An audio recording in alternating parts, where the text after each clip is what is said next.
As changing out the accumulator, receiver dryer, whatever you want to call it, accumulator on the town car. They are notorious for rotting out, and I want to get ahead of it before it happens. You can see the top of, see how rusty my accumulator is? I need to get that out of there. That's not good. It's really rusty around those connections, and it needs to go. And it's super easy to get out of there. It's just, I think it's a couple 10 mil or 8 mil bolts, and it bolts to the frame like this. There's one on the bottom, and then there's one on each side. And then you can take your quick connects for your upper, your two AC lines that go in there from the high side to low side. And you can use your quick connect disconnects and pull it all out of there, and then transfer your sensor over to this port here. I found this part online. The Motorcraft part number is 8W7319 Charlie 808 double apple.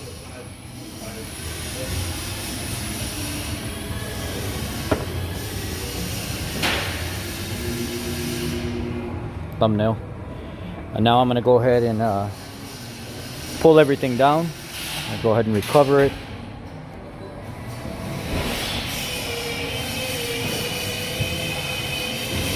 So I'm going to let it do its thing now, and then go ahead and start getting everything unbolted in the meantime. While it's evacuating, I just wanted to see if I could actually take that sensor off right there. And as soon as I started to break that sensor loose, I used like a 17 millimeter wrench because of how much rust is on there. It could be a 16, but I'm using a 17. It fits good. That metal elbow right here that goes down into the body, it started cracking around this rust right here. Yeah, look at all that.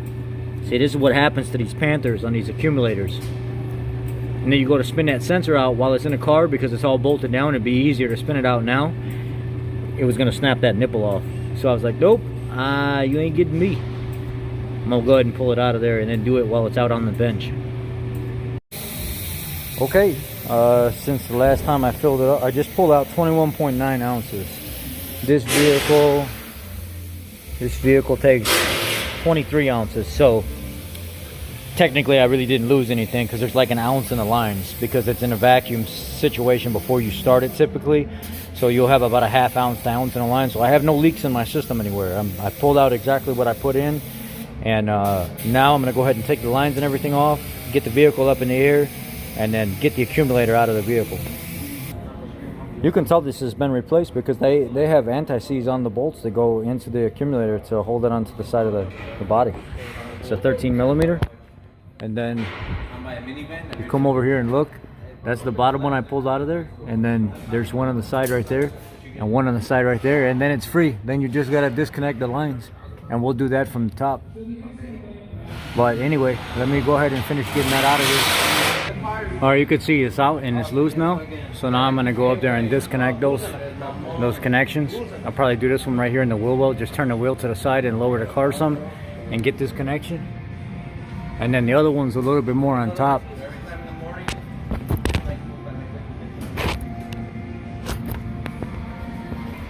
So this one wasn't wanting to come off because of all the rust. So I just cut the nipple off at the accumulator and I pulled this line up through here and left it down because I can always pull this line off if I need to from right there.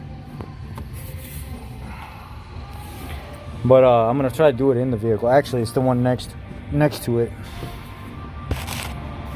It's the one next to it over there. It goes to the accumulator. But I'm gonna still try to pull this off in the vehicle and fish it up out of here. I may have to use my overflow. I may have to move it over to get it out, but we'll see.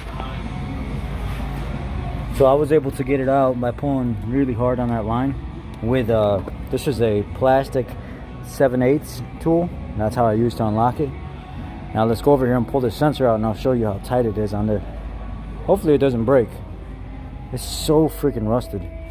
And these actually have a TSB campaign out for these rotting out. They're actually making all aluminum one now, but I'm going to put the factory one back in it. And then maybe it would benefit by pulling that damn cover off so whenever they sweat they could drip. This way it retains all the moisture. So it looks like now, from me rattling it and jarring around with the sawzall, cutting that line off, it's actually coming off of here.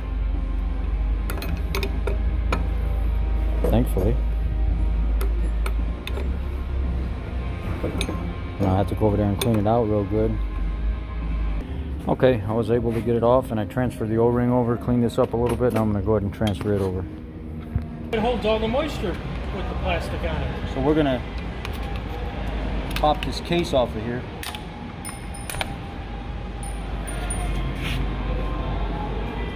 You got clips on this side too. And one.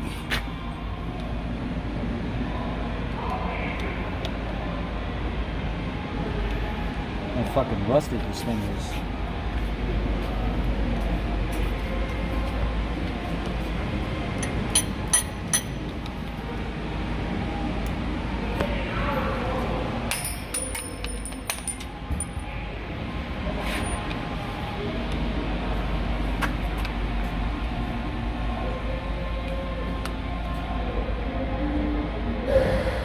You know what?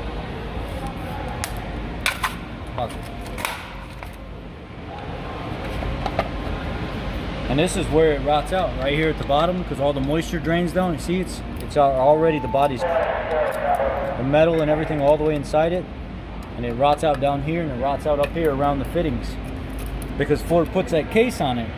Why put the case on it? Just leave the case off so everything can drain and not sit inside the plastic housing. So I'll be pulling my case off.